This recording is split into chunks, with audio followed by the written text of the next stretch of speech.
if you want to watch Logan wear a taco hat, hear Jimmy talk bad about KTMs, and learn a thing or two from the editor of Dirt Bike Magazine, then you should listen to Tech Talk Taco Tuesday, episode number 105, I think. Okay, so it's 106, but if you listen to this one, then you're smarter than you were yesterday. Welcome, everybody. Yeah, Valley of the Dirt People. How's it going, Logan? Good. This is the show where we talk about what? Dirt bikes and motorcycles and motorcycle-related products. It can be dirt bikes. It can be dirt bikes and motorcycle-related products, or motorcycle and dirt bike-related products. It just, because some people, they don't realize that their dirt bike is a motorcycle and vice versa. Yeah. So, do you ever go to family? Now, your family's pretty moto-oriented. Do you ever go to? I had this happen all the time. You go to like a family function or something like that with kind of some, we'll call them outsiders. They don't really know exactly what you do, and then they're the kind of, it's like it'd be like your grandma sending you a Harley, a pillow shaped like a Harley, and because it's a motorcycle. Because it's a motorcycle. Yeah. So you ever have that happen? They'll give you a T-shirt. Yeah, like with my grandma actually. Yeah, with Harley. Yeah, it's okay. They know it's two wheels. It's all cool.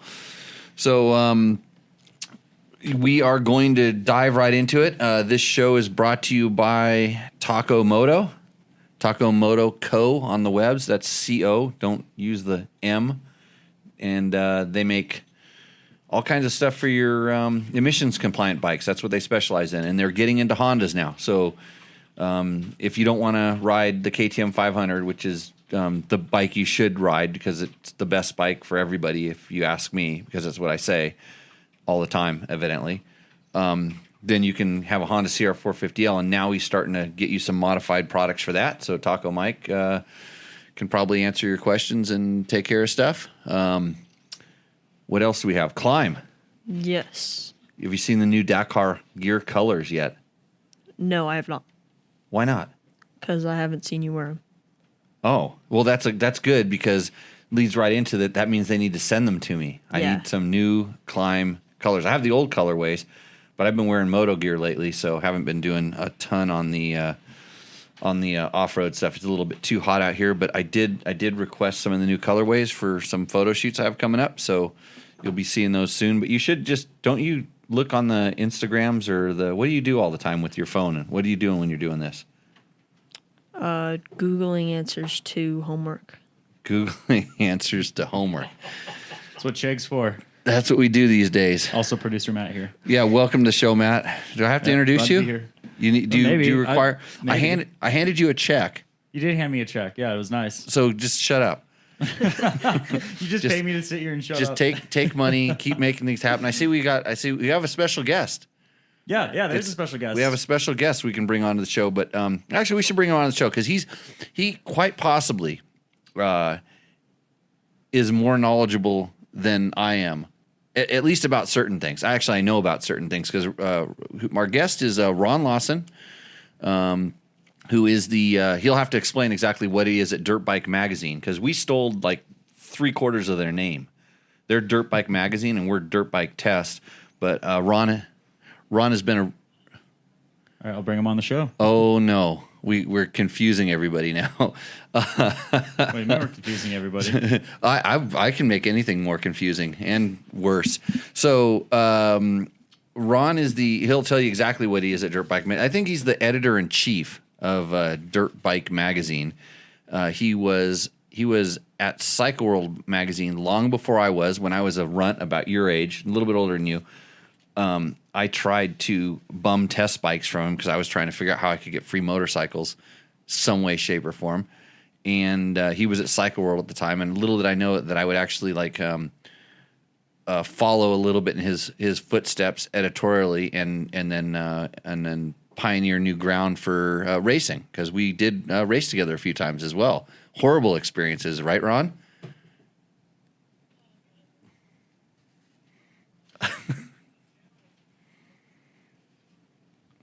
Except for that one time on the KLX 650, which I was telling the story to somebody. Whoa. Oh no, this show can go on forever. We don't have time limits. What happened, Matt? Did you break it already? Yeah. One second. I'm gonna switch it back to you really quick. I don't know what just happened.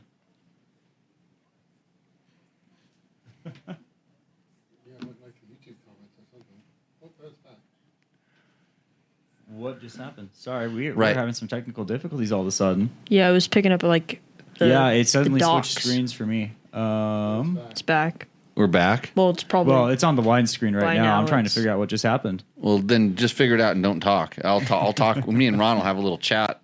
Ron, do you have a beer? Because actually, I have a beer. I almost had it. No, this is a High Life. This is a champagne of beers. I don't think people can hear him right now. They can't hear him yet. Yeah. Well, I can. Can he? Maybe is he on the screen? Did you pull him up on the screen?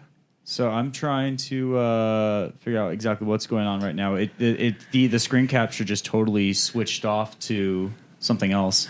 yeah. Okay. The Google. I don't know what just happened to the page. switch. I think Ron's going to have to use sign language. Is what's going to happen. You're going to have to sign your answers, and I'm going to have to translate. Actually, you're probably going to say something good about yourself, and then that's why we cut you off. Okay, we should be good. We should be good now. Okay. This is technology. I don't understand how any of this works. I just host this show. Logan, do you know who Ron is? No, Did you see him at the Alpine Stars gear intro I haven't really seen him before? Do you even know which guy right he is? now. So yeah. Right. So this is what happens. These kids, Ron, they don't know who you are. So let's get back into like how I probably right, but you weren't much older.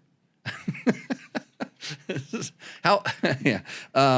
So I was at the Nevada rally. I was having problems with my clutch burning up, and the reason this kind of came up just recently is I had a quad team here that had a super high powered Yamaha. What's the? It's not the 450. What's the next one up? The Raptor with the 660 motor in it. 700, yeah, because they make it into something bigger and stuff, and they had this clutch in there. There was a locker clutch. It was a real interesting thing, and I'm like, well, that's really good and really bad, because if you lock it up, then you start breaking gears, and they go, oh yeah, we've had this happen, and I go, and I knew about like clutches, how they slip when you're wide open because they just can't pull the gears. And so they had this locker clutch thing in there, and of course it caused breaking transmissions and all kinds of other stuff. But that's what I was on a KLX 650. It was actually a really good bike for the Nevada rally, except it would smoke the clutch every day, and then I would blow up, and then would have to fix it. And then Ron would start ahead of me, and I'd catch him, and he was the hardest guy in the world at the Nevada rally to pass ever. So I think I told Heather to throw all your gear out on the side of the road someplace. Yeah, I think that's what happened. I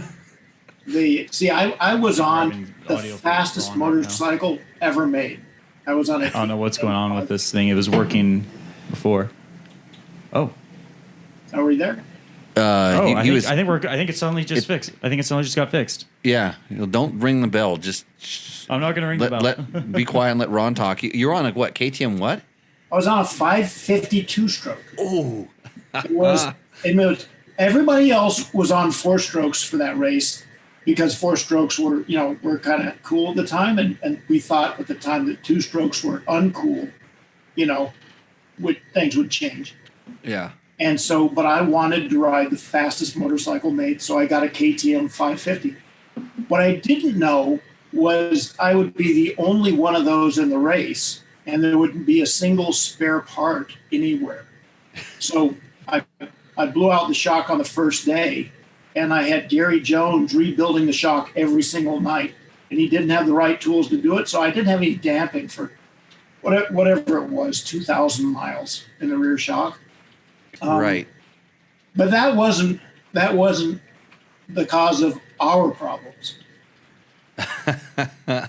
What was the cause of our problems other than I couldn't get by you? I remember I hated you after that. I mean, there was a blistering amount of hate that it's hard to really explain. because I would be starting last, and you would be starting first one day, and then starting last the next, because you broke down every other day. No, I broke down pretty much every day, I think. Yeah. Maybe we were on alternating cycles or something like that. But yeah, and then I think, yeah, you know what? I bet you what pissed me off, now you start talking about, I bet you your bike threw a lot of roost, like a lot of rocks. It was a 552 stroke. It made like 70 horsepower. Yeah. Yeah, mine. I couldn't hold it wide open. I could only hold it about 3/4 open, because if I held it wide open, the clutch would just go out. So, good. Your bike made about 30 horsepower, but at least it weighed 400 pounds.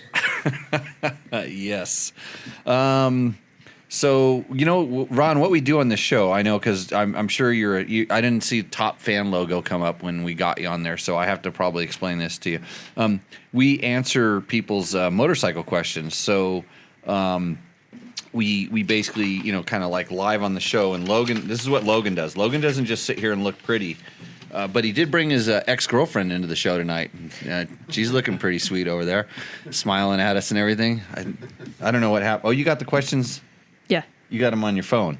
So we're going to start. What did Todd Kelly have to say? And feel free to chime in and answer these questions. Evidently, this question we got asked last week, and we were accused of not answering it. But maybe it got overlooked. What would be considered too long on pavement or too fast for a mousse? Is a mousse a bad idea for a BDR dual sport kind of ride in Colorado on a 450?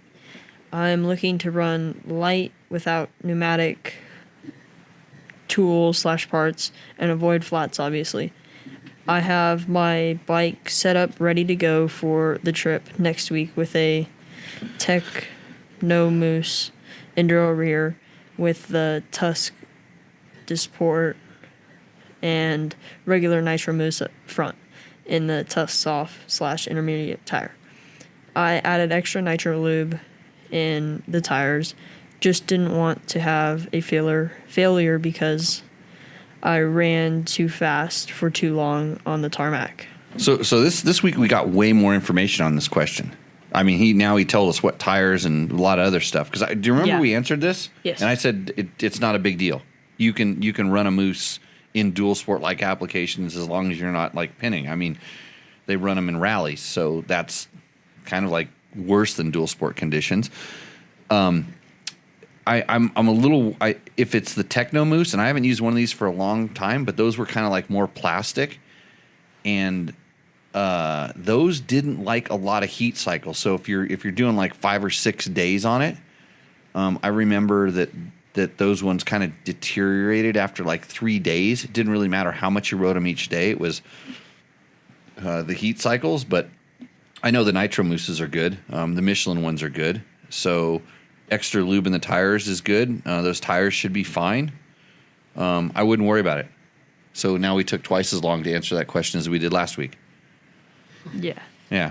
So hopefully he heard it this time. He probably went and got a beer and came back, and we'd already passed through his question, because there's no other way you could stand this show. John's Solmier. Hey, Ron, you gotta be patient with Logan. His reading skills. He just got back in school. He's only been reading for what, a week now? 2 days. 2 days. First week. When was the last time he was actually in a classroom? Last year. I was back for all of last year. But that wasn't in a classroom. Oh no, you went half the time, right? Yeah, half the time. So then at the second half of the year, I went all the time. Okay. I hardly even noticed. His dad's over here shaking his head, calling BS. So last week didn't count for school. It was like just practicing going to school.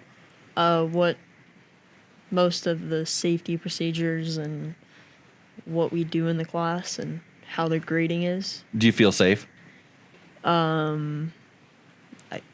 Well, not with me in the class, but yeah, most I feel safe. But confidence inspiring. Okay, what does Joe Scholmeyer want? Where is the Triumph? Surely someone has leaked some information or a photo out there among our friends. I've been digging around for this and talking to people, and no, I haven't seen anything. You're a credible journalist, right, Ron? That's what you say.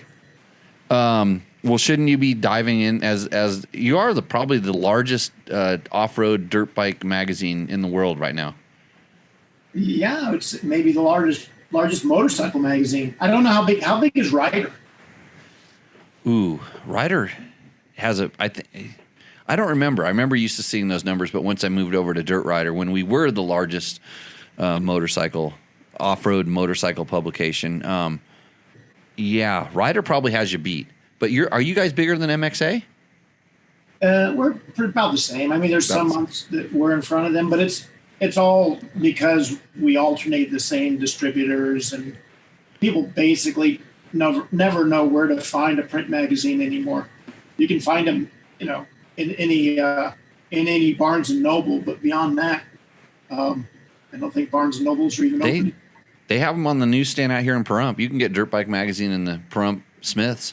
I've seen that for sure. I mean, that's people here. That's where don't you ever get those charts that show you where all the magazines sell and stuff like that, or they don't do that? Yeah. And we used to get all that kind of information and everything, and then they'd have all the guys upstairs would have all these crazy ideas. Well, we're selling a lot of magazines up in Seattle, so maybe shouldn't we have more of a grunge look? Yeah. I think they make sure that it's the Stater Brothers near my house, and that's about all they care about. Yeah. So you feel like you're doing that. So you haven't dug up any info on the Triumph, or you're not willing to share it? It's like under embargo till the next issue.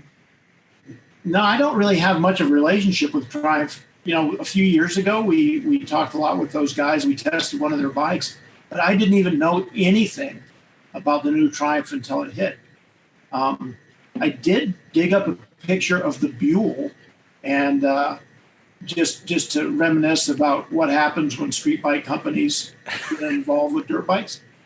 And I'm really hoping it goes better than that. Yeah, I saw a picture of that, but it's been a long time now, right? It was an awesome looking bike. For people who don't remember what Buell was it was kind of a sport bike powered by a Harley-Davidson motor. And they decided that Harley-Davidson actually bought the company out, and it was a part of Harley-Davidson for a while. And then Eric Buell decided they were going to make dirt bikes, and they hired some pretty formidable people. You remember? Did you work at Cycle World when Steve Anderson was there? Yep. Well, Steve Anderson was involved with that project pretty deeply. Yeah, and I know some people on the motorcycle development side. They were working with race teams and stuff that were, kind of advising or consulting on that project as well. So for years that was really secret. No one saw a picture of the Buell, and then eventually it crumbled before the bike ever reached market. And then Steve once showed me a picture of it on his phone, and he wouldn't let me have it. But years later, it surfaced, and the bike was pretty good for the day. We're talking about 2005 or something like that. Really? Was that recent? I thought it was. Yeah, I guess it would have been that, because I would have been at Dirt Rider, and I knew they were doing stuff, and we were just kind of waiting for something to kind of pop, because it was after the Cannondale, right? Yeah. And I think that's what soured that whole thing, is like all the success that Cannondale had with making that motorcycle. That now it's funny how. That was mostly a stock market collapse more than it was a terrible motorcycle, but we all liked it because it was strange. Well, some of us. I think if you still own one, it's probably the map that's in your ECU is a map that I designed or developed, because I actually had one that wouldn't stall, which was kind of strange. That bike was kind of notorious for stalling, and I kind of was able to play around with my palm. And we know what a palm is. It's exactly like that thing, but a wire comes out of it, and it has the computing power of the space shuttle. And yeah, real slow. So, anyways, Dirt Rider Bike of the Year.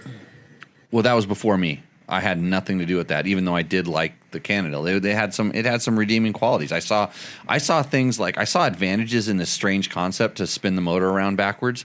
I thought that would actually be a good thing, and having the air box up high, kind of in front of you. Didn't see anything wrong with that. No problem programming it through my phone or my device. I thought that was pretty cool stuff. I don't have any issues with aluminum frames, but I like Husabergs, Ron. Do you like Husabergs? 570s? You know, the Husaberg with the stacked up motor. Yeah. Actually, it was after the KTM era, but that was a very great. One of those bikes would hold up well today. The 570. Well, they made several different sizes, didn't they? There was a 350, a three. No, I'm sorry, not three. They had a 390, a 450, and a 570. And I still have two 570s. You probably wouldn't know this. Every once in a while I affectionately refer to them. Because I like talking about them because it has. You know how when you ride out in the desert and there's hoop-de-doos, Ron, just like endless sets of hoop-de-doos. I had to explain to somebody how those occur, and they thought because the Husaberg was just there, like digging holes and throwing a lot of dirt. But in reality, have you ever had like a carpet or something like that, and you push on a one end and it slides and it ripples? Well, yeah. Yes. So yeah, like the carpet bunches up or something. Like that's what the Husaberg does to the earth. That's how much power this 570 has, and it's probably like that 550 you were talking about earlier. It just has so much power. It literally it stretches and coils, kind of rubber bands the earth back up. Yeah, that's where hoops come from. What era is the 570? Are you talking about the ones that look like Captain Nemo, the submarine, the novelist? No, that was the last generation of the real Husabergs. So that was like mine is it's 2008 to 2012 is when they were building the 70-degree motor is what it was called.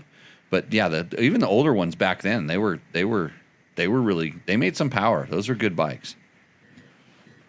So that'll be a footnote pretty soon. No one will believe that motor actually existed. You need to hang on to those. They're as long as you don't have to work on them, they're great bikes. What does Derek Perez want to know? Bought an Apollo 125 RFZ from a guy. Yeah, I should have spent a little more time to get something better, but have you ridden one and thoughts on how they perform? So, Derek Perez, let's see. He bought are you familiar with the Apollo 125 RFZ, Ron? I'm assuming that it's a modern Chinese brand. There was an Apollo 40, 50 years ago that I don't remember anything about other than it exists. I think it was a Briggs & Stratton motor. But I'm thinking that that's probably an Asian. Yeah, I mean, don't you have the? Do you still have to do the buyer's guide, the Dirt Bike Magazine buyer's guide? Yeah, but you've got to have a pretty quick shutter speed to catch all the Chinese bikes as they come and go. I'm not saying that the Apollo isn't a fine motorcycle. I'm just saying I really don't know exactly what it is. Well, this is the kind of question we get on this show. So he bought it from a guy. That's he didn't buy it from the Apollo dealer or anything. He bought it from a guy. The guy may have bought the bike or bought 10 of them from Amazon and imported them over. And so and I'm not really super familiar with the Apollo 125, and I don't have the arduous task of producing a buyer's guide and knowing about every single motorcycle that's known to man. So he should have spent a little more to get something better. That's a tell sign right there. Yeah, that's a danger sign. I'm thinking about it now. It wasn't an Apollo back in the day. The Gemini SST was what I was thinking about back in the day. Do you remember those? No. Now fun. you're starting to sound old, Ron. We're trying to keep the kids interested. Logan's pretty much ready to go to sleep. You ready to go to sleep? He's waiting for my snap answer for this guy, aren't you? The what? He's the snap the yeah. answer, right? Well, what would you tell this guy? I'm pretty sure you can buy them off Amazon. Oh, did you got one on order right now? Do you already? That's what No. you're doing there. You're ordering an Apollo because they're the new thing. No, but I'm pretty sure I saw one pop up when I searched in the dirt bike. What does it look Post. like? I don't know. Probably A Zing Zang? Does it look like, or like KLX 125? I don't know. No, you don't know. He's buying one right now. Polo motorcycle. Well, here's the thing. He says, have you ridden one? No. And what are your thoughts on how they perform? Well, if he bought one, he should tell me how it performs. So Derek Perez, please submit us your ride report, and then we can then we'll know, and you can tell everybody else how it performs. Is it Papa Wheelie? What? So I am pretty sure this is one of the bikes that we saw at Chaparral. Oh, it's a pit bike. Yeah, They sell them at Chaparral, I'm pretty sure. or they sell it under a different name. Apollo I think it's called Apollo at Chaparral. They have a Matt, you didn't know about this? Japanese. What? You didn't know about the Apollo bike? No, unaware of that. I've been frantically making sure whatever happened doesn't happen again. Okay, that's good. Because I'm still trying to figure out what happened. I hope you can fix the squeaky sound in post. The scratchy noise. You're probably not hearing it. You hearing it? You kind of hear it sounds like the wind. Oh, it better not be that. I'll get pissed off if it's that. Should we turn it off? Yeah. Have your ex-girlfriend get the clicker. So or since she's your ex-girlfriend, she doesn't have to listen to you anymore. I don't know. You can buy one of those bikes for $618 brand new Apollo 125. Now you know. So okay. Scott Zendel says, please ask Yamaha to make the 350. Ron, did you do this for Scott? Did you ask Yamaha to make a 350? I think that so many people have been down that road and they've gotten the same answer and over again that no one bothers to ask anymore. It's for Austria. Maybe as esteemed motorcycle journalists, we shouldn't ask. We should tell Yamaha to make a 350, right? Wouldn't that be our job? I've tried telling them many things on many occasions, and they will, if they already were doing it, then they usually will stop doing it after I talk about it. What if we get Jody on board? You think? I mean, you work in the same building as Jody, right? Well, no one really works in that building anymore, but I live in the same town as Jody. I was at his house not more than a couple hours ago. And so if you're curious, we're speaking about Jody Weisel of Motocross Action Magazine. And so I bet you if Jody told Yamaha to make a 350, then maybe they would, right? Yeah, you would have to have a Rotax motor. A Rotax. And Horst Leitner would have to design it. Ooh, yeah. And it'd have to have a countershaft countershaft sprocket disc brake. And a chain torque elimination system. There's find a picture of an ATK 406, and that's what it would have to be. Not a 350, a 406. We're probably working on that project. Yeah. Hey, Ron, you probably can't. This tonight we always talk about a tequila that we're drinking. Oh, another shot glass kind of migrated onto the table. Tonight we're having tequila Cincoro, and so this is our tequila of the night. I'll tell you how it is in a few minutes. This is courtesy of Jimmy Tyler, Logan's dad. Gave this to us at our final off-road class of the season this year, when we were wrapping up our season. Do you remember that? Yeah, I do. Yeah, I thank you very much for that. And by the way, this show couldn't be possible without the support of Jimmy Lewis Off-Road Training, right, Logan? Yes. What do we do at that school? We teach people how to ride dirt bikes. We make you a better rider. Yes. Yeah, through a series of extensive, well-rehearsed drills and training techniques. It's magic on the motorcycle, right? Yeah. Okay, so hold on. It's like a magic wand. Yeah, you start talking. So, Scott Zundel. Oh, that one's already done. Yeah, well, Scott, so I have asked Yamaha to make a 350. If any other company made a 350, Yamaha would be the best one. I mean, imagine that motor architecture and the way that 250 runs, and that would be a really good motorcycle. Well, somebody told them to build a new 125 two-stroke, and they kind of did. Did I tell them that? I think that I'm going to say yeah. Okay, because I still ride my 2005 YZ125, and it's almost identical to the 2021. But I'm excited about the 2022. And in fact, I promised I wouldn't break an embargo if they got me one to test for long term. And So, did it? I don't have it yet. So, What okay, embargoes have you broken lately? I'm trying to break all of them. That way, I don't have to go to these intros anymore.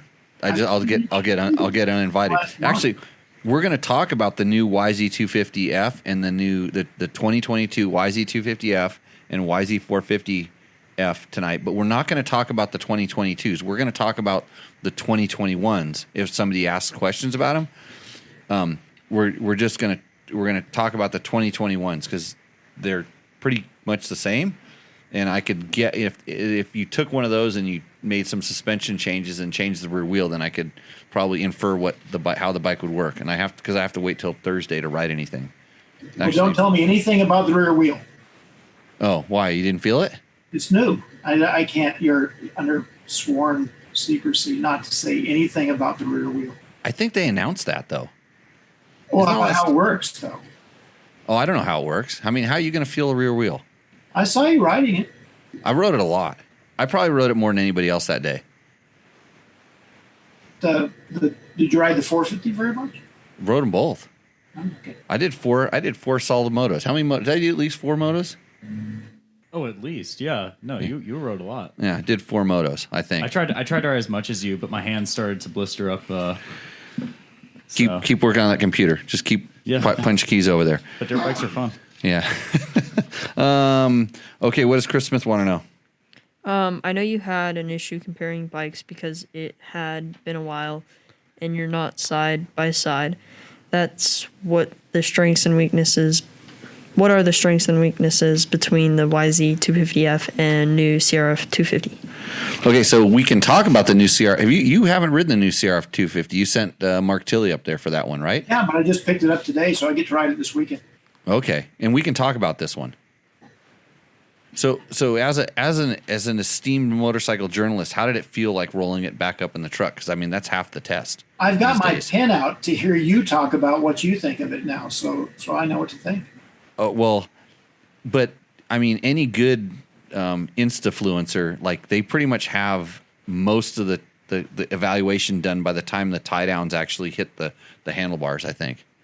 I mean, they snap a couple pretty banger photos of those things, and most of the tests, remember how, you used to go to you get to the track and you go do your photos. The first thing you do is go find the back of the berm where it's all the soft dirt is fluffed off from the track on the backside of the berm. You just go do a pivot turn in a big roost. Every cover shot I ever got on Dirt Bike Magazine, I meant. The backside of the berm and then the dirt bomb. Did we ever do a dirt bomb? Oh, me and you, like we played the dirt bomb out. Like nobody could even do that anymore because we overdid it. We ruined it. And actually, the fact that we're talking about it right now, there's going to be some face grammars or whatever they're called. They're going to learn that trick, and bang, you're going to see it. It's going to come back. It's new. Old is new again. I promise you. You might have to explain to Logan the dirt bomb. So what happens? Takes at least 3 people. It takes 3 people. So what happens? He knows a little bit about this because he's seen me do it like on sand dunes where I'll make a rut and I'll jump up the rut. I've had you do it before. Jump up the rut so your feet drag dirt up. And so when you're doing the photo, you see dirt exploding like when you're doing the jump. So Yeah. So the dirt bomb is you get your jump or whatever you're going to do. You get it all set up, and the photographer gets all set up. And mind you, this is back in the day when they had film, so they had like crank the camera, and wind the camera up and stuff, and they had to put the gunpowder in the flash tubes and all that thing. But so you get it all set up, and you do the jump, and then Ron would stand there, and I'd be on the motorcycle. I'd do the jump, and he'd throw a big giant bucket of dirt at me, and he'd try to hit you like right in the kind of the cases. And it was tricky. It was tricky to do. But you now you go back and you look at all these photos in the magazine where you see this dirt exploding, and you're like, wow, look at that thing. It's just exploding. Do you remember Craig Mason? Oh, yeah. He was the master of the dirt bomb because he didn't care how many rocks hit his knuckles. Because you wouldn't even have to sift the sand and the dirt. I mean, because rocks looked better when they were flying and bouncing off, faces and everything. Yeah, and see, Craig would just smile and deal with it no matter how much he bled. Yeah, and I knew better because I could, me and the photographer had some sort of like, sign language. If we'd figured it out, we'd already know we got the banger. But Ron couldn't help himself to say one more, and then he'd throw it up in your face. So you'd be doing it, and the dirt would all of a sudden be 3 feet higher than it was before, and it'd be blasting off of your face. You've never done it. I tried to bring back the dirt bomb a few times, but people aren't, they just don't have a sense of humor like they used to. Sense of humor, pain tolerance. Yes. So Brock Suter, who is another Pahrump local out here. Brock lives out here in Pahrump. Used to race mini bikes against him back in Indian Dunes. He wants to know if the Yamaha, does it come in any other colors? Do you know the answer, yes, Logan? It does. The Monster Edition? Yeah. How did you know that? Chaparral. Oh, jeez. There's also one at Alpine Star. Yeah. They had a monster one there? They had, it was a 450. But were those this year's or were they last year's? They were 21s. They were 21s. I was saying I didn't think they would have brand new ones out there. Yep, Brock, it comes in the Monster Edition. And then I'm sure you can buy any color you want. Well, Ron, I think I'm going to have you stick around for our next segment. We have this other segment here. We call it Roost or Endo. You got time? You're not pending on any of those. Sure, I don't have a lot. And I'm worried about your deadlines. Oh yeah, I got Mark Tilley. He's fine. So what are you the editor in chief, the co-editor? I haven't picked up a magazine. Here, I'll pick one up. Hold it up on the screen so everybody can see, because they might recognize the logo because nobody reads anymore. Oh, is that tear sheets? Are we not allowed to see that yet? Are we getting this a preview? This is how magazines, when they're baby magazines, before they grow up, this is what they look like. The Syncura has a nice smoky flavor. I like it. Yeah, it's good. I'm a big fan. I'm the editor. There's lots of editors. There's two editors, right? Tom Webb is the editor. He's an editor, yeah. I think Mark Tilley's. We're just editors. Just editors. Like they used to want me to call myself an editor in chief, and I just refused because I came from someplace where I had an editor in chief, and I felt it was a little pompous. Mr. Edwards, he was. He liked that though. He was good with the chief. He had no problem with the chief. Yeah. So you're gonna grab the board, Logan? Yeah. So we have this board that Logan magically constructed, and what we have is our readers send in. They send in pictures and descriptions of their bike, and then we tell them whether their bike roosts or endos. And so, endo would be bad. And can you kind of see the board here? I do. Okay, so the board here. So over here, well, it's just a bunch of different bikes that people have sent us, and over here on this end, this is an ATC 185 that one of my coaches at the school sent in, and this is a horrible vehicle, but he sent it in and thought we would like it or something. And there's also an XL 125 that caught on fire inside of a trailer. That's down here because those bikes really endo. And then up at the high end, there's a really nice TT Yamaha TT 500 It's underneath a couple others right now. Way up there, there's some really well set. There's bikes that have won Ironman Expert at Vegas to Reno. There's a guy that has a pretty cool KDX 220. I think it was, or 200 or 220. Oh, yeah, definitely. Yeah, KDX 200. Yeah, that's a Roost for sure. And then I don't know if you noticed, there's one way at the kind of on the far end. It's kind of off the scale. Well, like It's got a little extension. There. Yeah, that is the Husaberg 570. That's my Husaberg 570, just to set the scale. So where your bike may end up. So Logan, what are we starting? How many out with? bikes do you own right now? Just not to, let's see where they all would wind up on the Roost Endo scale. Oh, most of them would be like, if it's a KTM 500, it'd probably be at the middle, or it'd be in the Roost zone, because I have a lot of those. But I have a lot of rental bikes. I have a lot of KTM RFS bikes and stuff, and those would kind of, because they have carburetors on them, they'd be down here a little more. But they're all for sale. If you want to buy a nice KTM carburetor RFS bike, I'm actually going to buy another one in a couple days. I got a line on a 520. Yeah, most of mine would be in kind of in this zone here. I don't have a KTM TPI bike because it'd be way up here for sure if it was mine. Logan, Nothing Logan down just the Endo. Nothing for Heather. Nothing way down there. There's a lot of KDX 200s in the past, as I recall. Well, the KDX 200, it's up here. I mean, this guy, he was a value-minded guy. He gave us the specs on it. It was okay. Yeah. Yeah. Yeah. I was in a good mood too, because there's some really nice bikes down here, but it was on the wrong day. We need justice for that CR.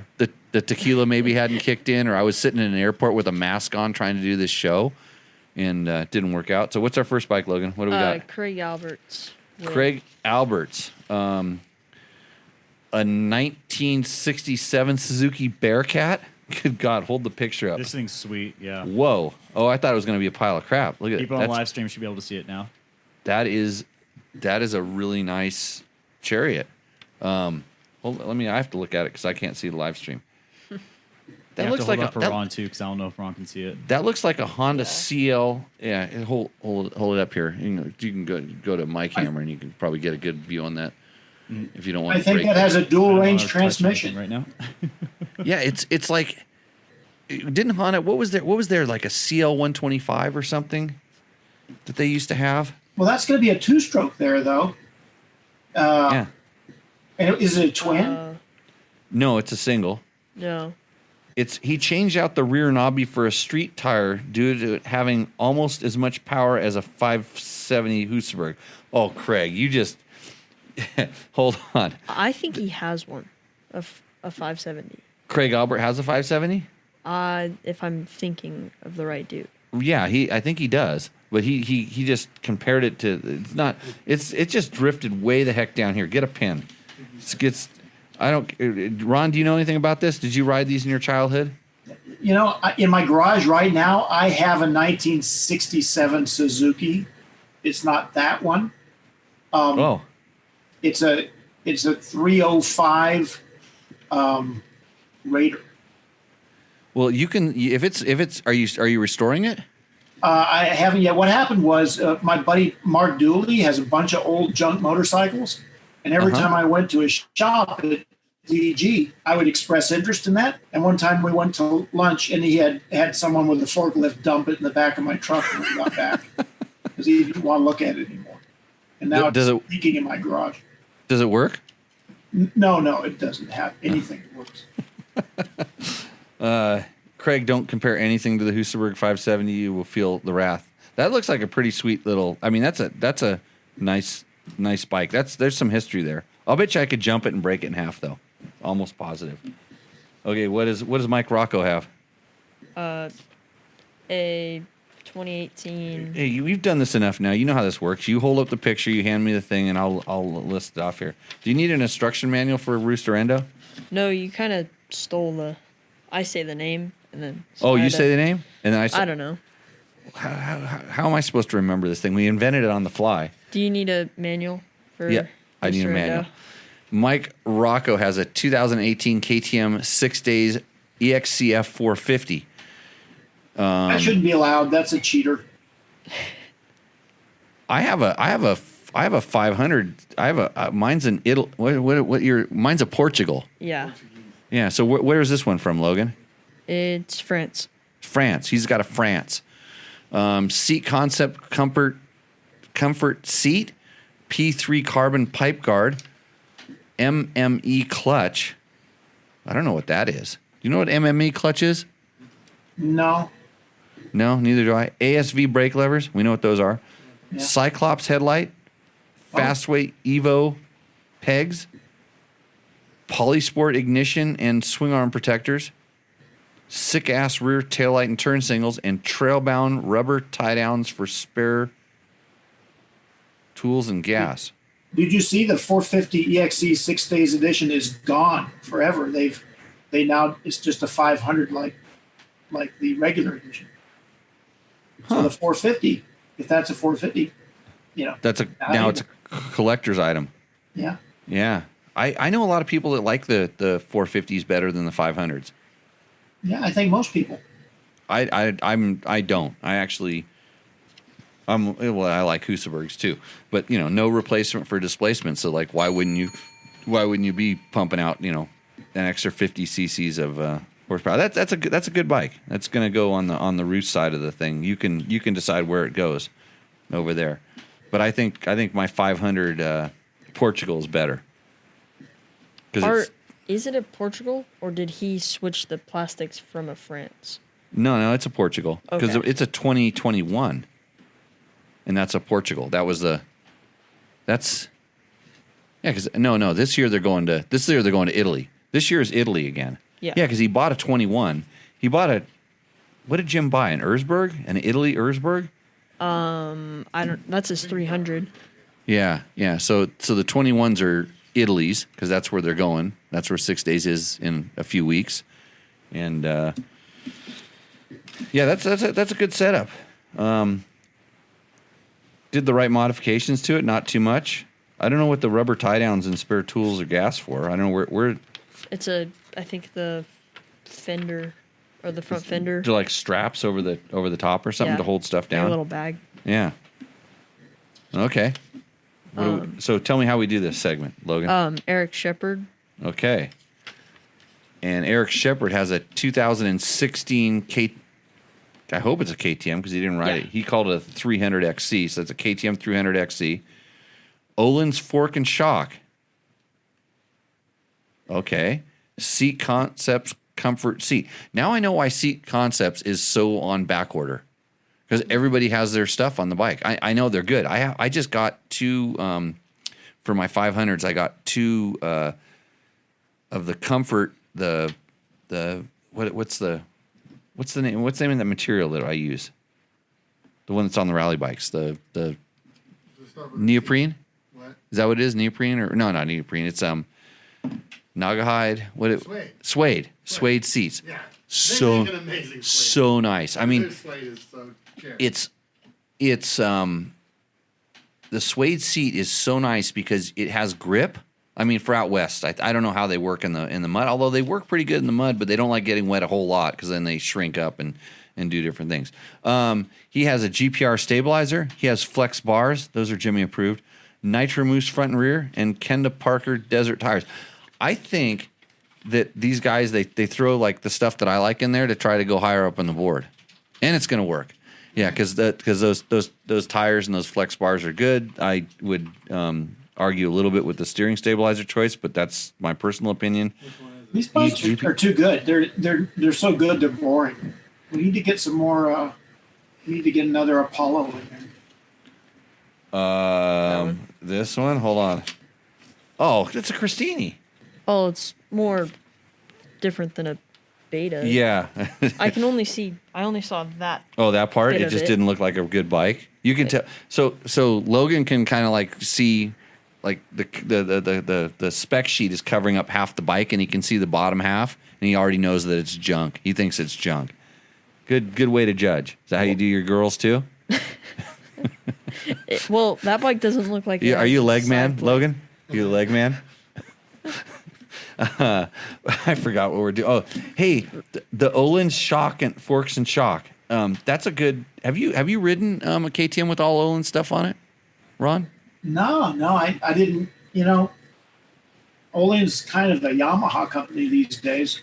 If you want to get trick suspension for your KTM, almost everyone goes with cone valve stuff from WD. Oh yeah, or now there's a lot of Kayaba conversions.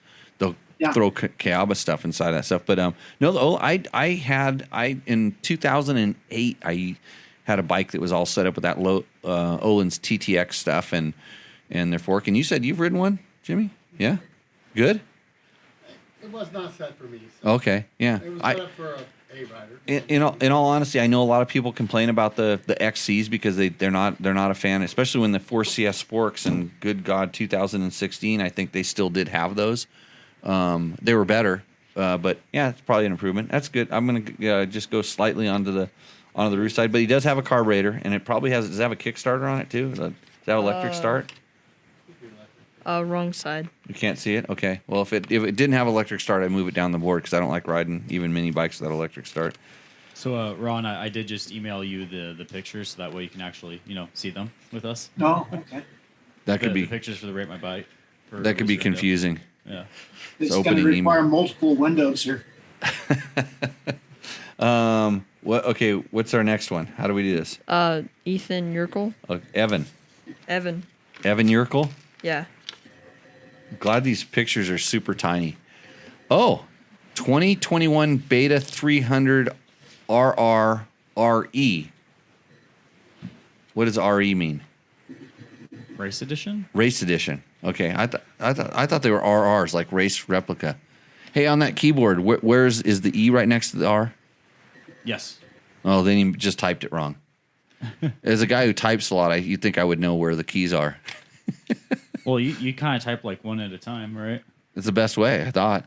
Well, there is a Beta RRRE, though. Oh, there is an RRRE. and an RE. What is an RE? Race It's the edition? one without oil injection. And with closed cartridge for. Aren't they called? Oh, so they're all RRs. They're all RRs, but then you add RE on the end, and it's special. Then it's race edition. Okay, I thought that. Okay, yeah, you're right.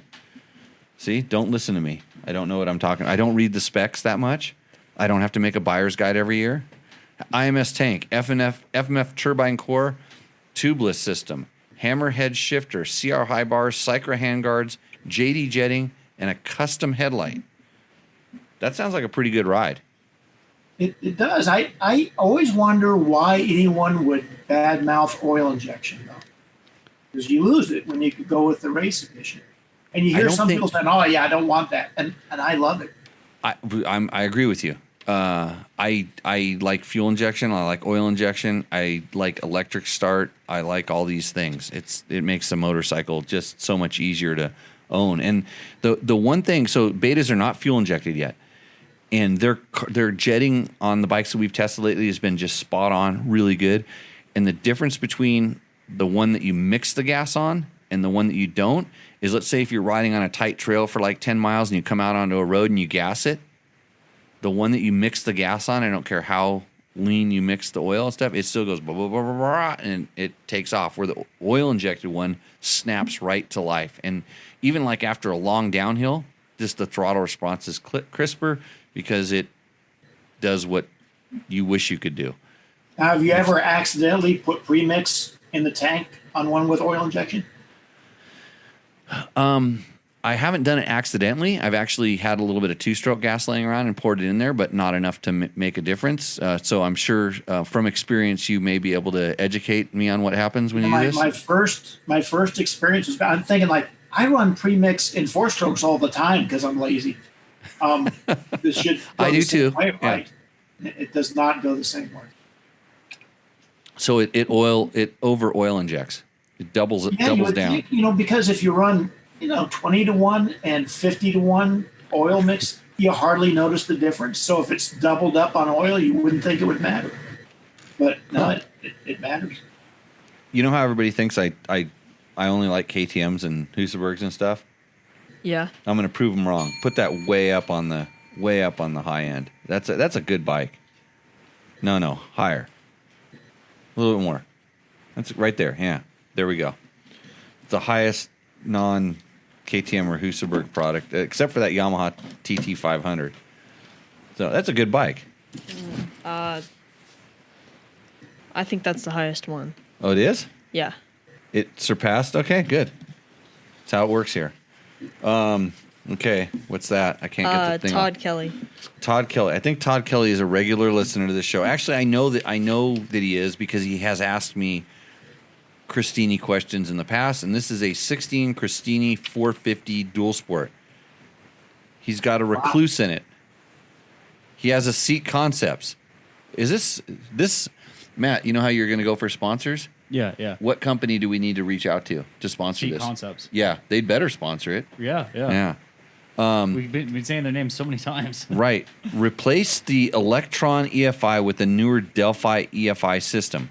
This is how I know Todd, because I helped him a little bit with some stuff. We talked about it, but I'm not helping Todd because I have the chip, the hacked chip to be able to write code to that ECU. I have it.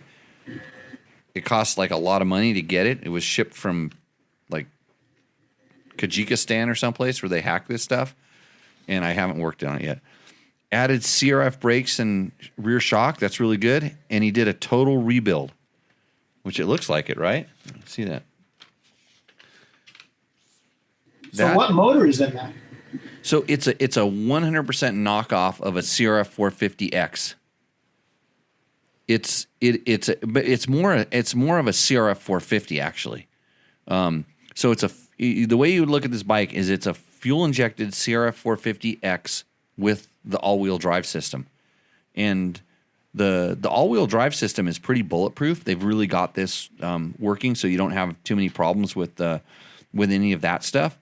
But it's an Asia Wing, a 450 Honda knockoff, kind of like what was the other company that was here for a while that was SSR. Yeah, so it's kind of like an SSR, and but Christini did a pretty good job of getting some stuff done. And then when they evolved into the fuel injection, because they were selling them to the military, they even kind of went a step up. But he's fixed kind of like one of the main weak links, which is the brakes. Just going to the Honda brakes makes a big change. That guy's got some pride of ownership in that thing. He's got John 316 on the swing arm. Amen. He's got it going out there for the man above. He's riding for the man above. That's a pretty cool thing, and he's got I don't know which shock he has on it. I think he has the good shock. But you can literally replace every part inside that motor with Honda parts. I had an SSR 450 for quite a while, and there's nothing wrong with it. The problem is, I think that everyone gets those and then they start replacing them piece by piece with Honda parts until they are a Honda. Until it's a Honda. Jeff Willow raced one for for years. So. Yeah, I remember seeing he was big on their pit bikes for a while. So they're it's heavy. The chassis is pretty heavy. But it's a really good trail bike. This is make a really good trail bike. It goes right here someplace, right about here. Pretty nice. So that's our Ron. That's our segment of Roost or Endo. Thanks for sticking around for that. You provided some insight. Now that I know you have a 1967 Suzuki in your garage. Yeah, that could be horrifying. So when are you going to buy? Trevor wanted to know when you're going to buy Dirt Bike Test from us. Because that was really the point of this call, to kind of put you on point there, because it's. I would like to buy a position there. I'll pay you to work there. Mostly because I want the T-shirt. Oh. Promised me a T-shirt 6 years ago at an intro. I've been waiting in the mail. Probably did. We're on really low supply on the T-shirts. I gave one away, but she's size small, right? Yeah. So you'd look pretty good if we kind of cut the sleeves off like we do. Sometimes make it into like a V-neck, maybe. I'll get you one. I promise. No. I'll get you the T-shirt. But yeah, we can pay you in T-shirts. Really? Yeah. Is that an option? Because right now I'm getting paid in Plus products. Plus products. What's Plus that? Products. Yeah, that was the Super Hunky line of dirt bike merchandise. Oh, he was Hunky on the merch before everybody. Hunky had a T-shirt that I bought. I bought when I was 13 years old or 14 when I first started reading dirt bike. He had a picture of his face with the big handlebar mustache, silk screened onto a sweatshirt, and it said "Super Hunky," and I thought that was cool. I wonder if he was doing that on his own, like before Roland had it.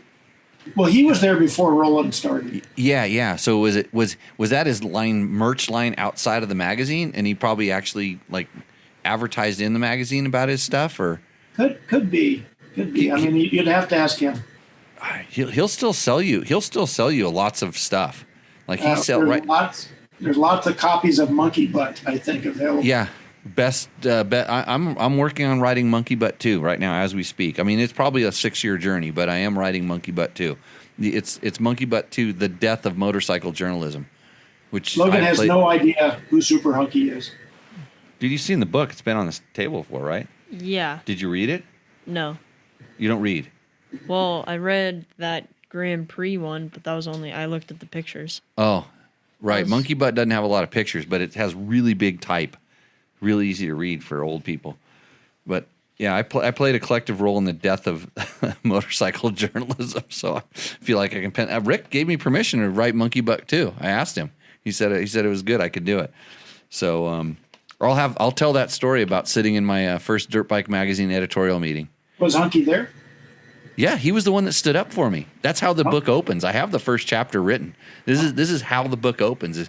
Is when Roland was asking me, not asking me, he was asking Tim or Joe because I didn't exist. I wasn't supposed to be there, so I didn't exist. He was asking Tim or Joe if they just invited guests into the editorial meeting, and Rick literally had just walked in, and he goes, Chief, he goes, you know who this guy is? And he knew my resume. He knew who I was, and he knew all this stuff, and he's like, he told him it was an honor to have someone of my racing credibility in that room right now. And I was like, whoa, I was kind of blown away. And you were like 15? I was like, no, I had to been like 16 or 17 because I drove there. So I was, and I submitted a check, an expense report for $46, like at the end of my my 1 month intern, which actually turned into about 3 because they just kept abusing me. But he wouldn't pay it. I remember reading like in the mid 90s and maybe into the 2000s that you were a dirt bike and intern. I remember reading that in Dirt Bike, or maybe I wrote it. Yeah, you wrote it. Yeah, it was usually somehow a picture would surface of me doing something stupid. And then it would say former dirt bike intern, and then it would identify me doing whatever the stupidity was. It was in one of those sections in the magazines where we make jokes about people. Yeah. Thank God there. Pictures in the snow, I think. Yeah, thank God there wasn't Crash and Burn magazine anymore. So hey, well, Ron, thanks for joining us. Now you can contact Trevor at your convenience. He's got all the paperwork drawn up for the sale of Dirt Bike Test because that's the only. That's the only reason we started this up was to sell it off. It's a one of those. What is it when you grow businesses or do that business? It will be a hostile takeover, I think. A hostile takeover. Okay, because I know you guys got pissed off because of the name. That was we just said what we were. We didn't try to copy anything. We didn't steal your font or any of the other stuff. But the word dirt bike was never used before we invented it. So I think that we own it. Oh, it's like trademarked or trademarked. Super Hunky invented the word. Well, we got to go talk to Rick about that. So awesome having you on the show. Thanks for adding a little bit of expertise to this shit show. We're going to go on. We got to answer our questions from YouTube. We have, what else do we have to do? We have another segment that is kind of new. I told you about this the other day. We have a segment where Logan opens up boxes. We're actually running kind of long. We might not get to the box opening. We could. You never know. You like opening boxes, right? Did you practice this week? No. You didn't practice because I wanted this segment to really go off.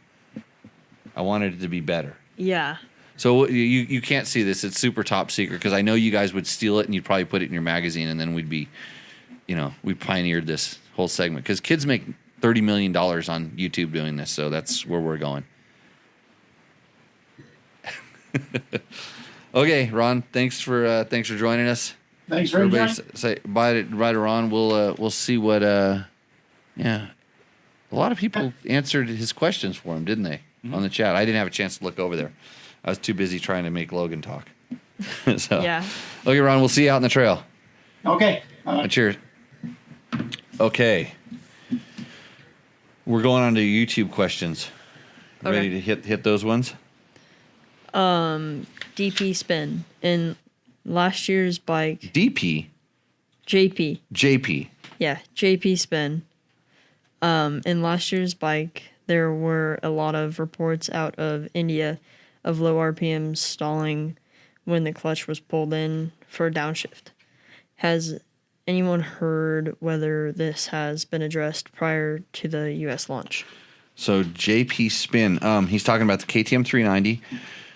And the reports out of India, the stalling and stuff, I don't know. I don't know if they have the same. Wasn't aware of this. I didn't know if they have the same thing. But I'll tell you what that thing has. Our bike has quick shift. The US bike has quick shift on it. And I found that if you actually started touching the shift lever while you were riding, it would cause it to rev cut.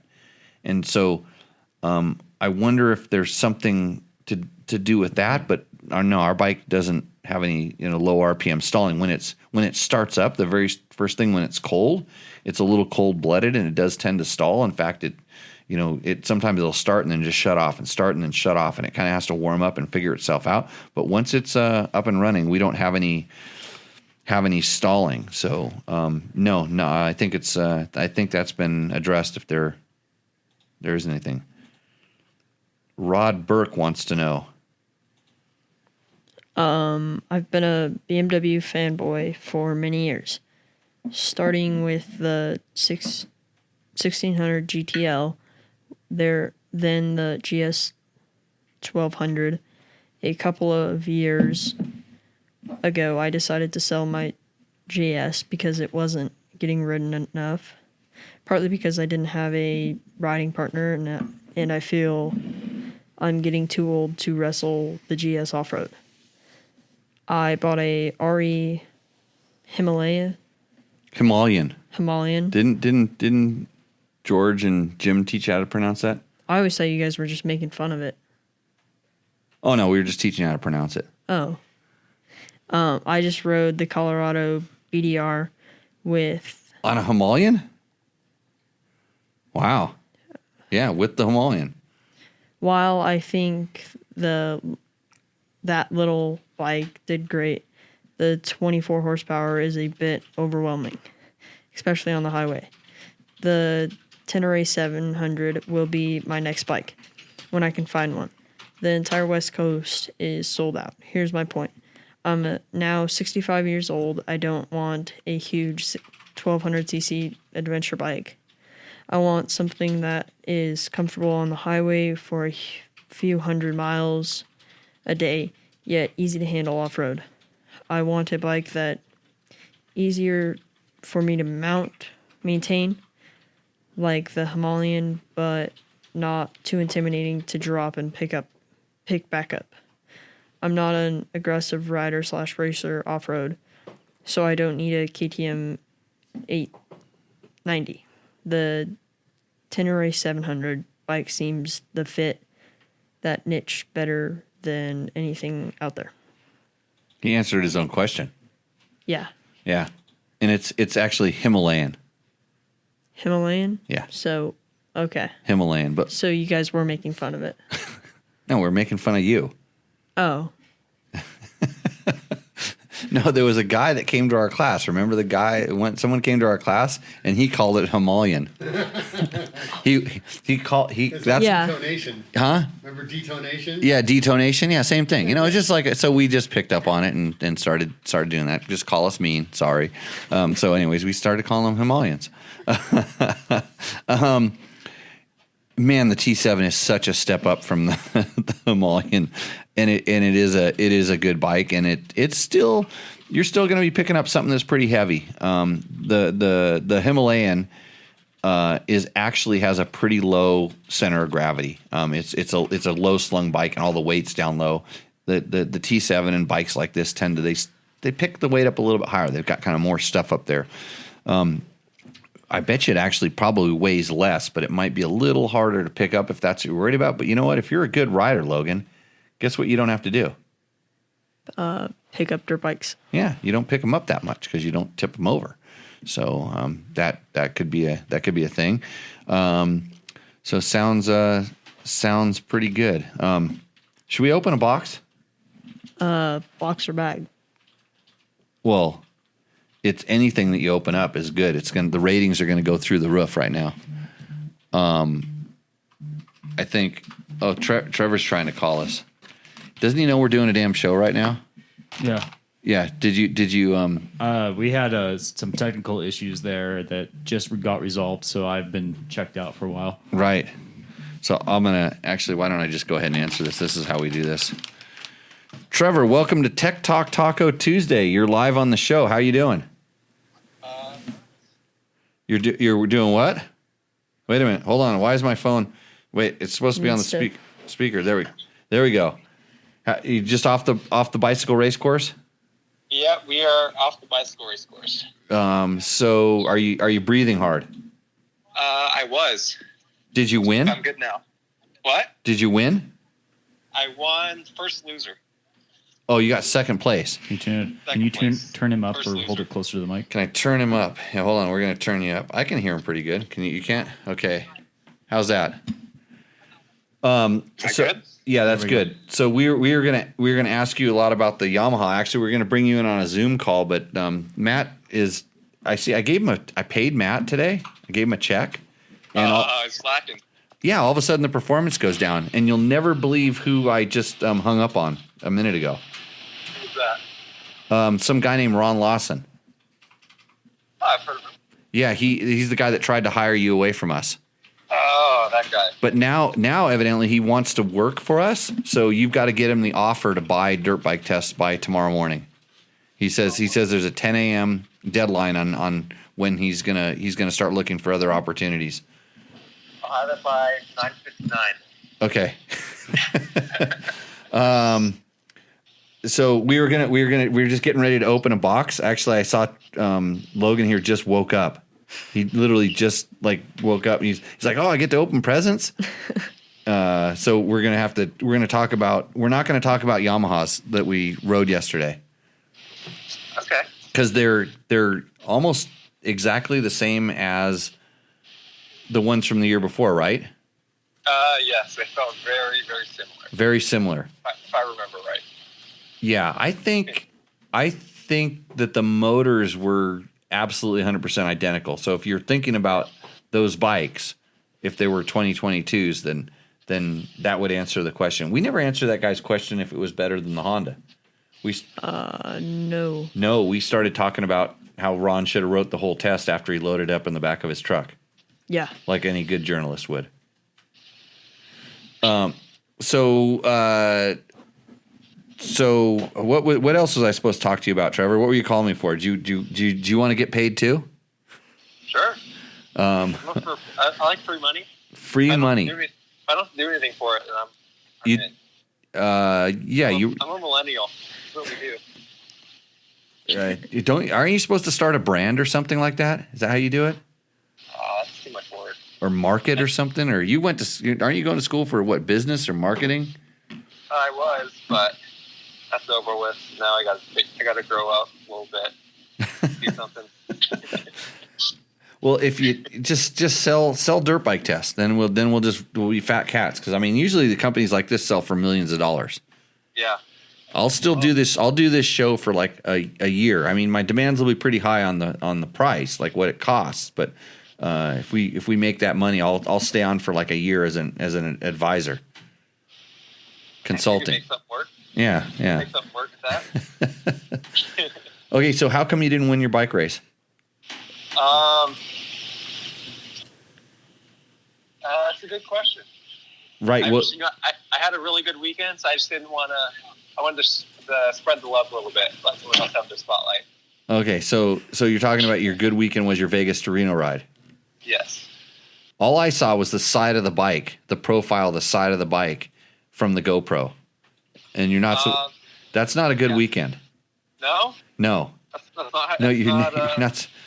that's practicing my balance. No. I'm sure on the balance point. No. So, but do you think that maybe because you rode a motorcycle yesterday, it compromised your performance on the bicycle today? That definitely did not help. It didn't help. And SRA on Sunday didn't help either. Oh, there's a video of him getting taken out at SRA too. You seen this? Yeah. Lost balance again. Yeah. You didn't put that on dirt bike test, did you? Not yet. You didn't promote that one. No. Yeah. Right. Well, okay. I think we've used you up there because Logan's like he's really getting excited. He wants to put he's willing to put on a hat that looks like a taco so he can open up a box right now. There you go. Yeah. Is that why you came here to watch him put his hat on? I think she wants to wear the hat. Oh, his Logan brought evidently his ex-girlfriend here. Yeah, we're not really sure what's going on. This is it's put me in an uncomfortable position. I'm uncomfortable now. Okay, well we'll talk about dirt bikes later because that's what this show is about. So, All right. Glad you got second place, and we're not going to break any Yamaha news tonight that I know of. Next time. Well, no, we got a whole. That's a whole thing. We can't even talk about it next week. So I think we can break that one. You want to try to break it? Then we don't get invited anymore. Then we don't have to go do those things. But I want to ride the YZ125. You're right. I do too. So maybe let's not break it this time. Okay. Right on, Trevor. We'll talk to you soon. All right. Talk to you later. You're like a cat that's ready to pounce on a mouse. You really want to see what's in the bag, don't you? Or what do you want to see? Well, I can see what's in both of them, but Well, what's in the bag? I don't even know what's in the bag. if I had to guess, a ECU or a computer. Because it came from Takamoto? Yeah. Okay, get it, grab it, put on your hat. Oh. Have to put on the hat to open this stuff up.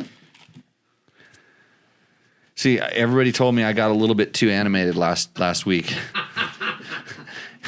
Everybody told me I got a little too animated. This is where the viewership. You can go ahead and shoot a picture of him like right now, and then put it on the Instagrams or whatever. It will be on YouTube and everything. So tell everybody what we're doing. There's only 47 people watching. So They're fresh for Logan. Come on, up here on the table. Don't open it under the table. Oh, I was trying to keep the sound down. Yeah. Okay, well I can turn the volume down for a second while you. No, don't turn the Nope, volume it's down. open. Don't touch it. Yeah, Don't touch it. I don't want to wreck it. Yeah, don't touch it. Oh, there was my. Stickers.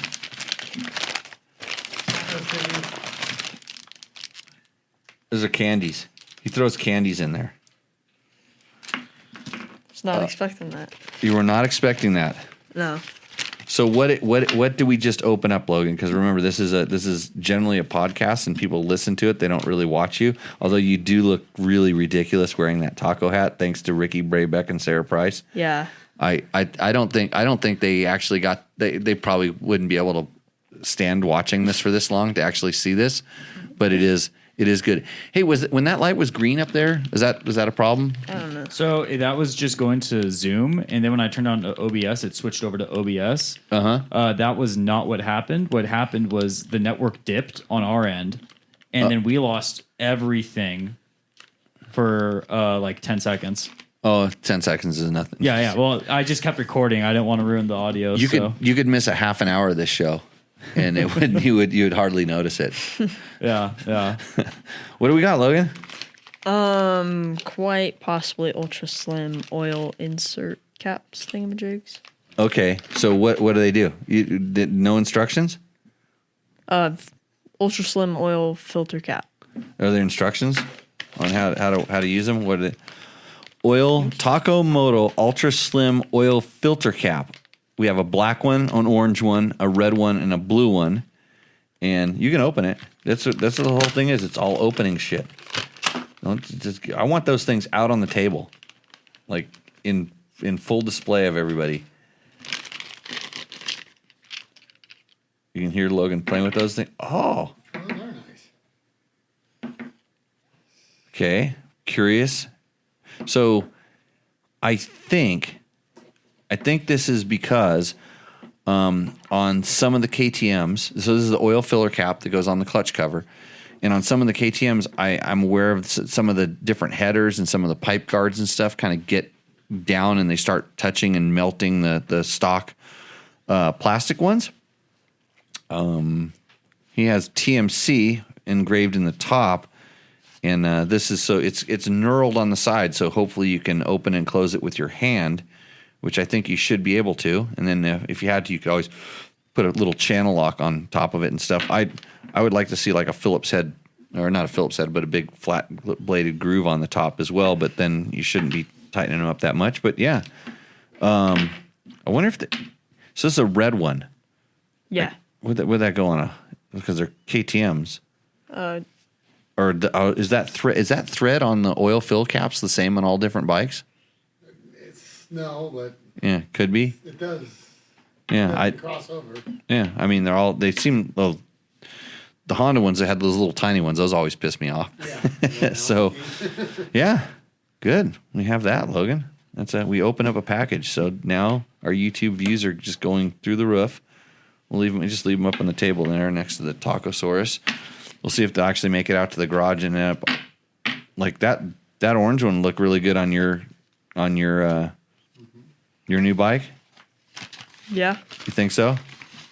Yeah. Yeah, it's mine. You're not getting it. Did you see your name on that address label? You got to go out and work on people to send us more stuff so you can open it up. And if it comes with your name on it, then you get to take it. Okay. How does that work? That's good. Okay.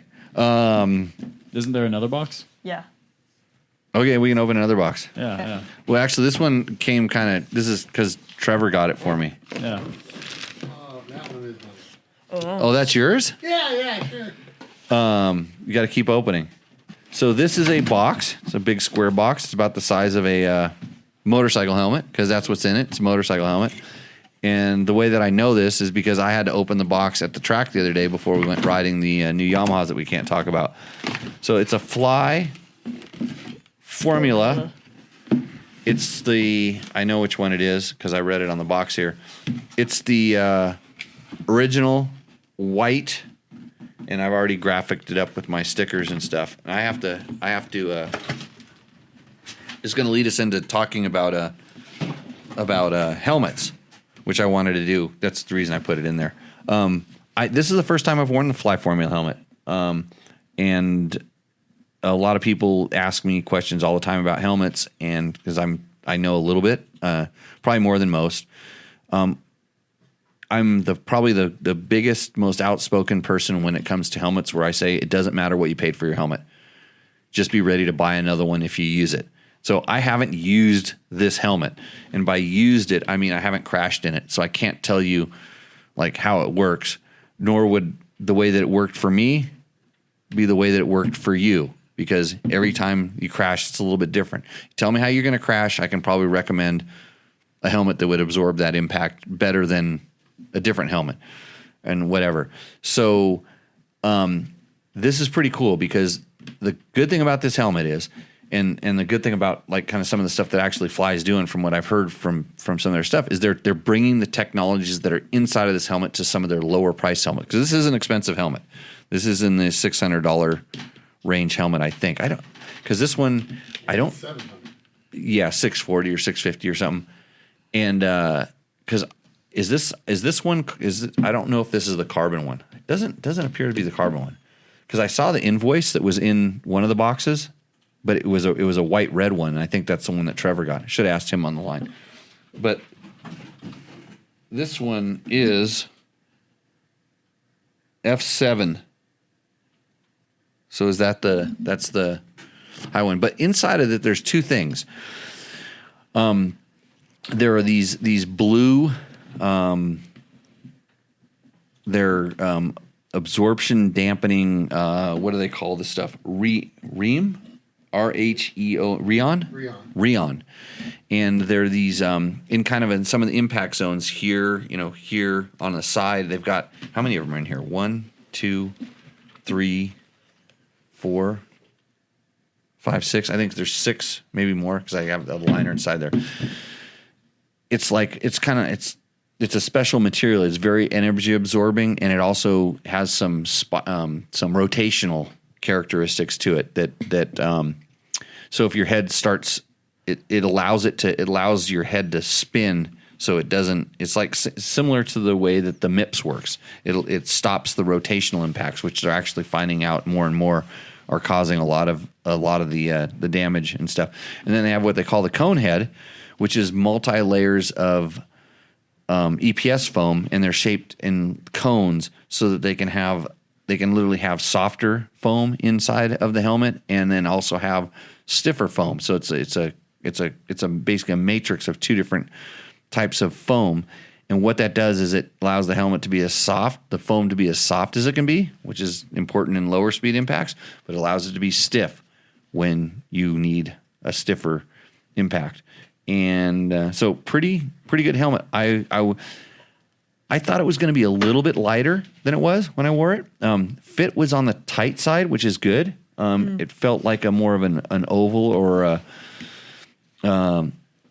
it didn't feel like a round helmet. It actually was tight. It fit me good. The padding inside it was really good. Everything about this just seems like it was a really good, high quality helmet. Vending was up there. I mean, you look at the front of this thing, and it was hot yesterday too.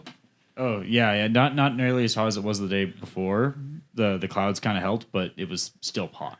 Yeah, and it was funny because I found myself, like, usually I want to take my helmet off when I stop and come in for a few minutes, and I was stopping and coming in for a few minutes. We were changing some stuff on the suspension, just clicking around, and I noticed I didn't take my helmet off. I didn't have the desire to quickly want to take my helmet off, which was kind of surprising because of how humid it was.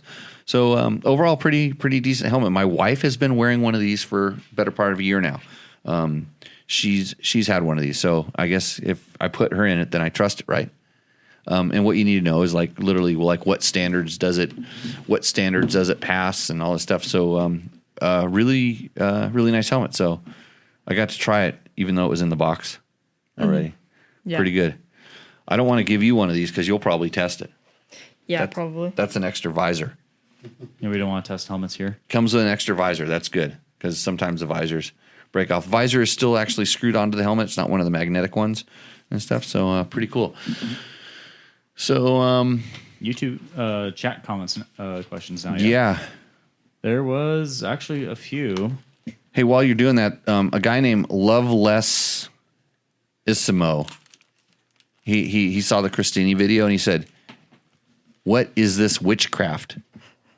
So all-wheel drive motorcycles are now witchcraft. Yeah. It's a good thing we're not in Salem. And what does this guy say? What's his name? Oh, Zahaba Zofuka. Zohab. Zohaben. Ficker. Yeah. Zulifkar. Yeah, that's exactly how you say it. You want to try that one more time? Say it. Use it in a sentence. Oh, Zahaben. Oh, yeah, I got one. Zahaben Zofeka said, "What? How? We do? Huh?" That's really what he Period. said. This is not only can you not pronounce his name, he says wah, whoo, ha, we do ha. So this is the internet's for you. These are the questions that we get on this show. Matt, can you translate? Give me 1 second. No, don't worry about it. I don't want you to drop the whole show out because we can't pronounce it. No, I might need another shot of tequila. Yeah, for that one, it's for been sure. rough Me over, too. It's been rough over here. Okay, what does VidMoto want to know? Best. Look at this freaking kid won't read off of a paper. He's resisting reading off of paper. He Well- wants to read off of his phone. Well, I always mess it up, and I want you to be able to read it, so you I can just correct hop you? in and yeah. So I always mess up something. I'm not your crutch, bro. You handle it. I won't shove paper down your throat anymore. You just read it, okay?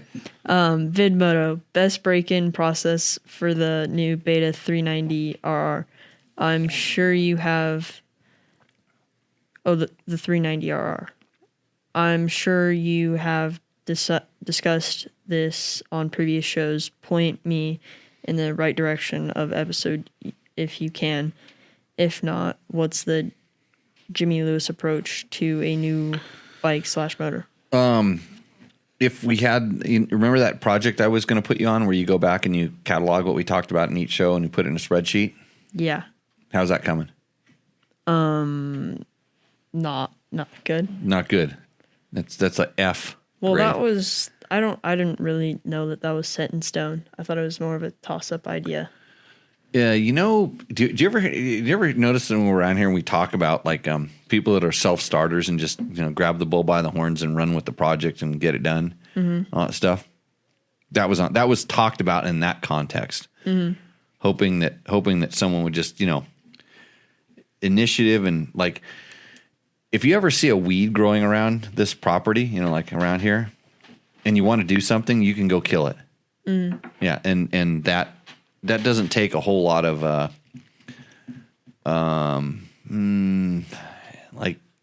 almost anybody can do that.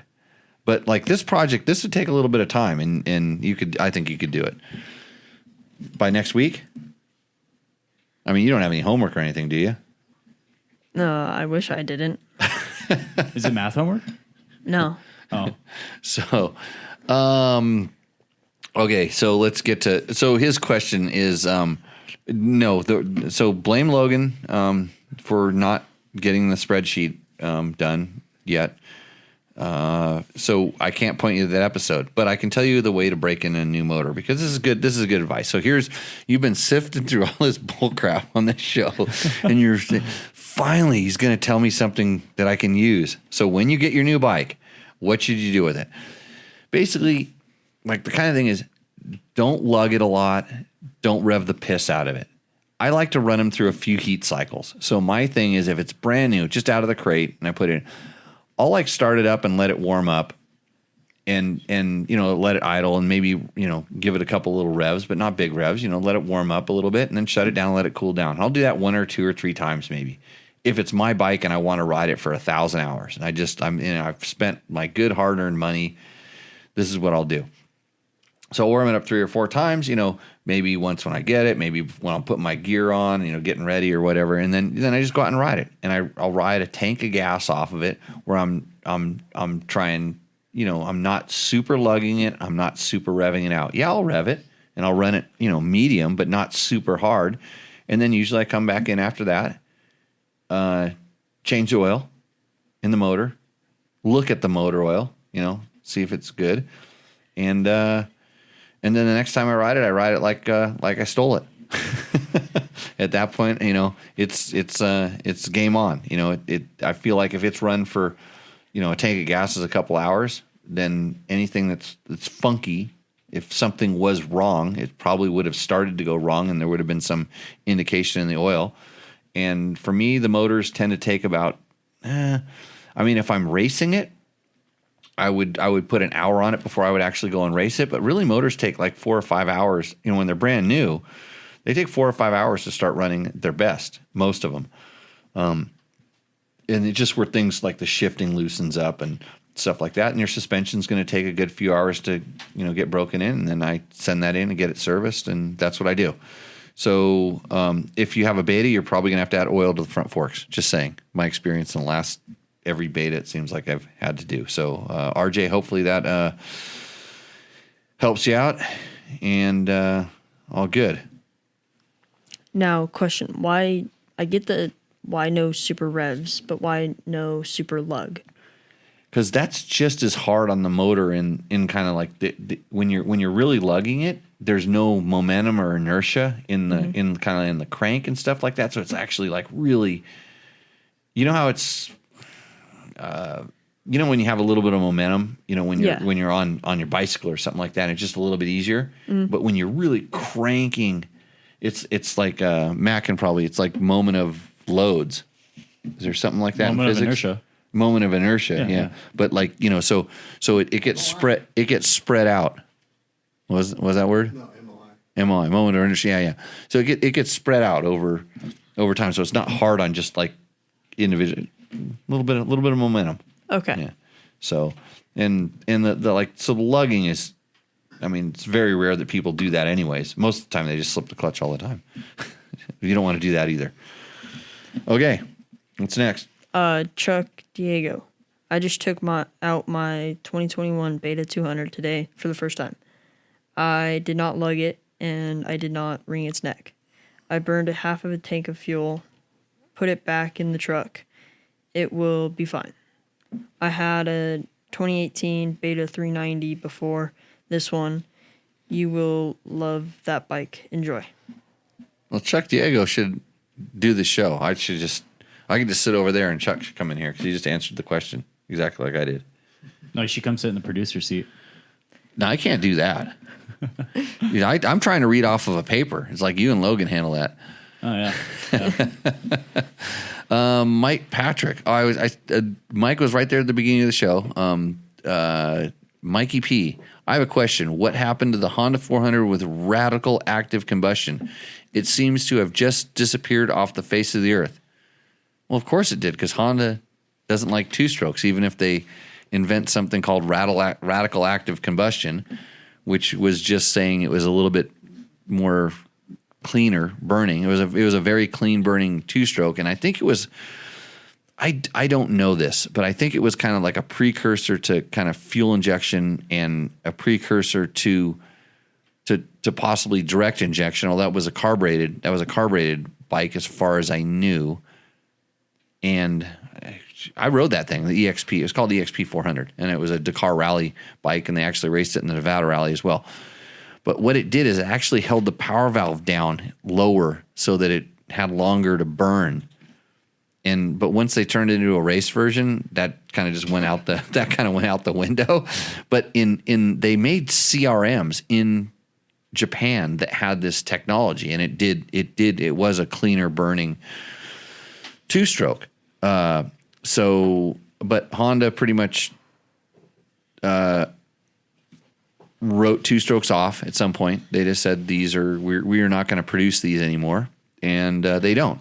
Because two-stroke is a bad word anytime you're talking about anybody that talks about emissions and emissions compliancy and all this stuff, two-stroke is a bad word.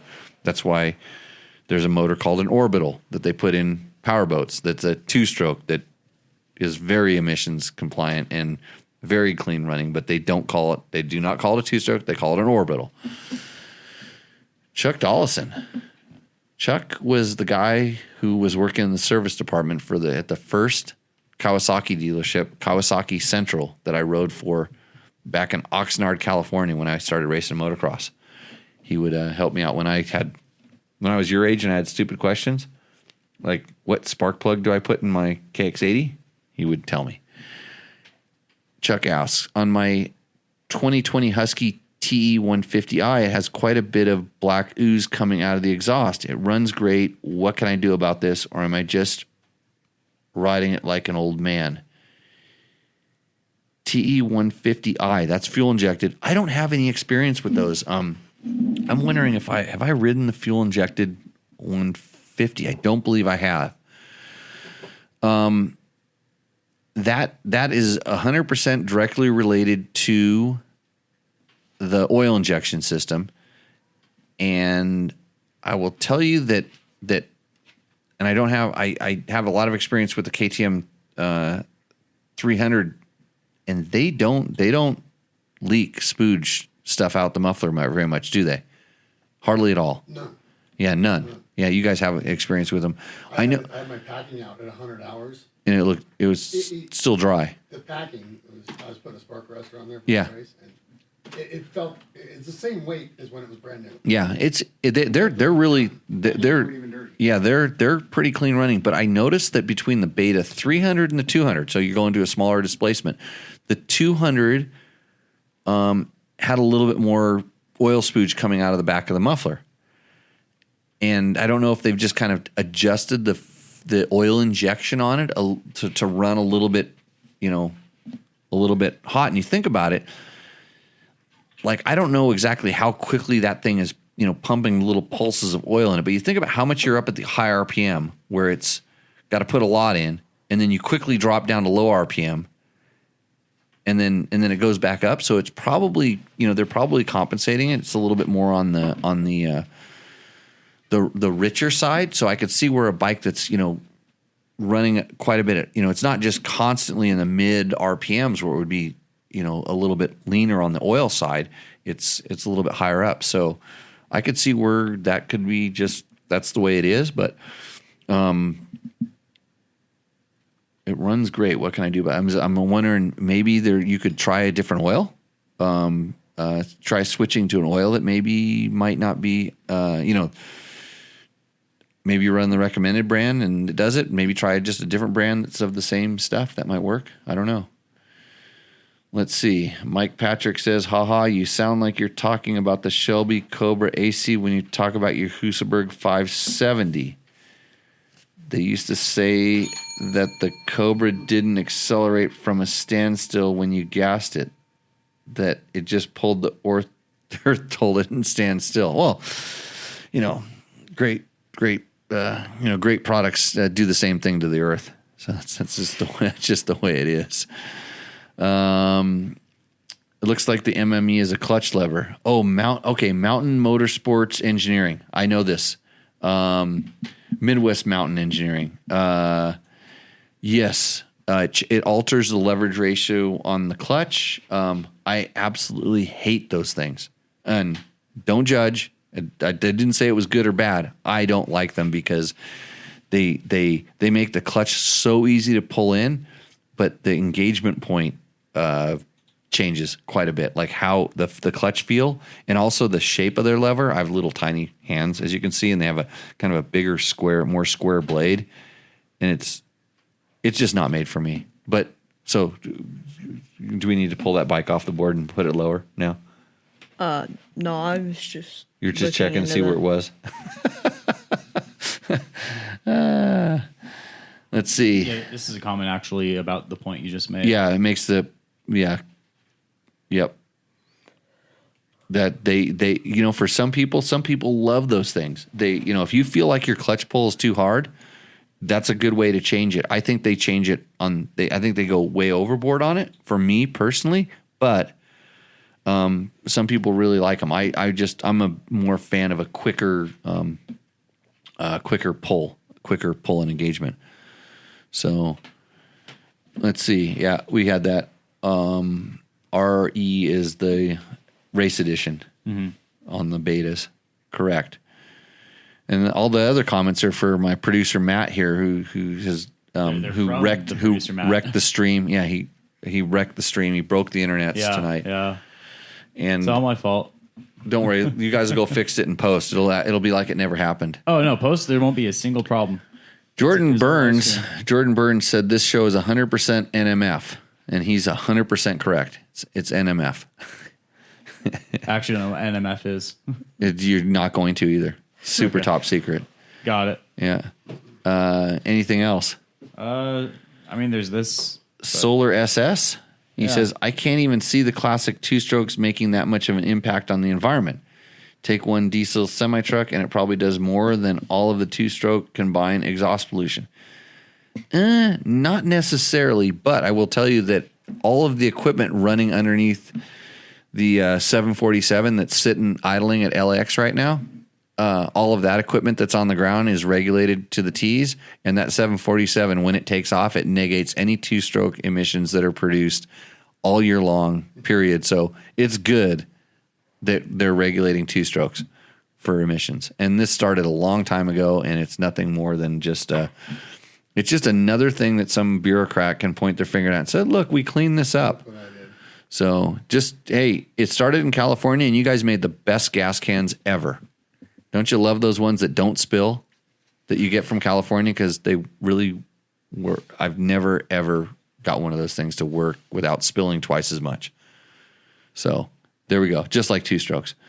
Yeah, thanks, Solar. And a solar guy you'd think he'd be pretty environmentally conscious, I think. Yeah. Surprised there's no Yamaha questions. Yeah, they probably read our 2019 test. They did change the suspension. They did do some stuff. There's some changes in that wheel. They changed it. And I'll tell you what, from my history, not specifically talking about that bike because I'm not allowed to, but in my history with Yamaha changing things, they're kind of on the leading edge sometimes to change. They'll do things that are different. They have over the past, just different types of, suspension systems and all different kinds of things. But they don't take it lightly, and they really, really do test it. So when they make a change on a bike, something like, changing the spoke pattern on the wheel or changing the wheel spacers on the front fork, making an alteration to how, thick or wide the wheel spacers are, they do it because it works. And you're probably not going to notice it if you just hop, from what you're on a KX 450 and you buy a Yamaha and you ride it, and it's not something you're going to notice there. But if you have the bikes back to back, if you have last year's bike and this year's bike and you ride them back to back, a high level guy will feel it.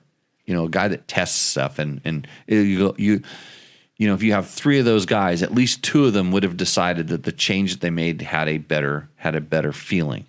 So that's the way that they typically do things. And some manufacturers just kind of jump on the change because it's a change, and Yamaha seems like they really do test this stuff. And when they make a change like that, even, no matter how small, there's some sort of a benefit.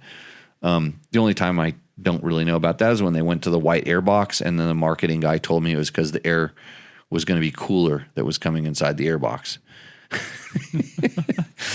And kind of like how bold new graphics. Yeah, and then they went back, changed the handling. And they went back to black after a couple of years, and I said, "Well, what about that hot air now that you're sending into the air box?" And the question was not answered very well.